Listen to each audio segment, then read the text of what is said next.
Dancing with the void. What the Christians would call dancing with the devil. What is the void? See, there's only two things that really matter: the void and the Watchers. The Watchers have created this hologram that you call the universe, and they sustain it on a singularity, like a flattened pancake. It powers this hologram, this interactive hologram you call the cosmos. And there's 3 degrees of vampirism. The lowest one is the one that you see in Nosferatu, right? That focuses on semen and blood and physical substances and things of that nature. This is where you get the nature religions and those primitive forms of shamanism, things of that nature. Sacrifice, Lush, Garmombozia, the stuff that the young Watchers love so much, and that the current elites feed to these young Watchers. And then you have the middle levels, right? The mid-level feeds on energy, currents, and things of that nature, ley lines, and so forth. Power the sun, power the moon, power the stars, power the planet itself. This is where you get psychic vampires and things of that nature. The 3rd degree, which nobody talks about because it was lost. There's been lost technology since the Cataclysmos 12,000 years ago. Since we reached the peak of the Golden Age and began to descend into the Dark Ages. The 3rd degree is feeding off the void itself.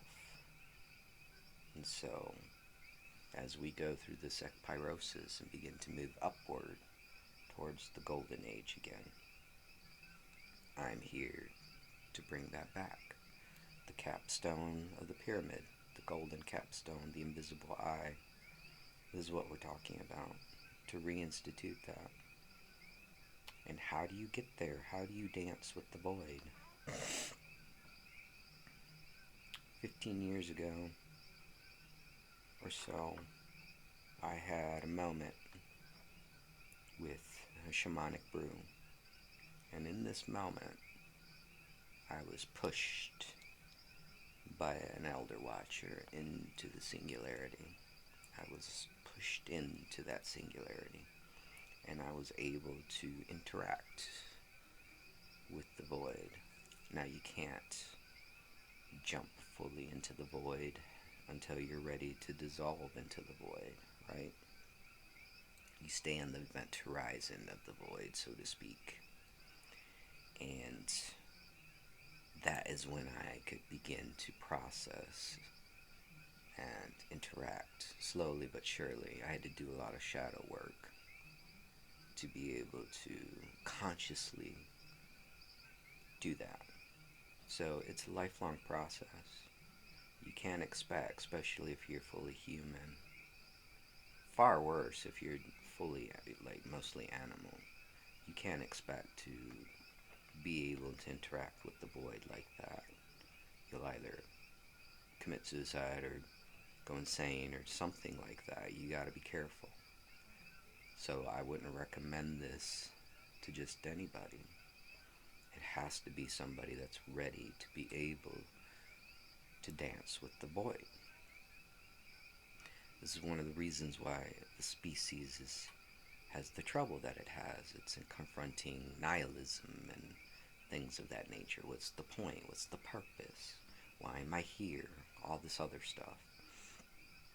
A plague from the 20th century that still plagues the species today, and as we go through the ekpyrosis, a lot of this stuff is going to come out through AI, technology, politics, religion. All this ugliness will come out.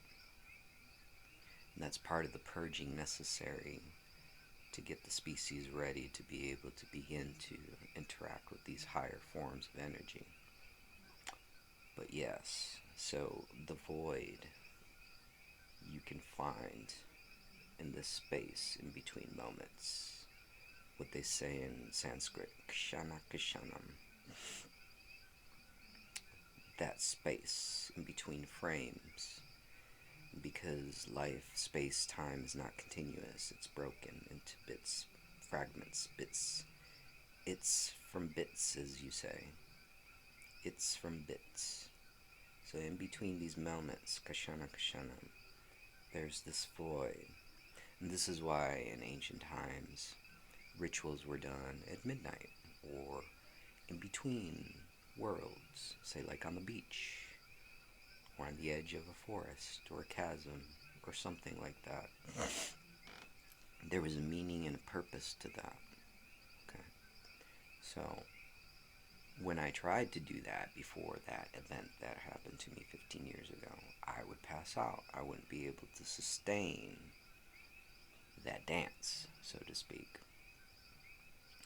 After that incident and a decade of shadow work, I was able to get to that point where I could consciously dance with the void.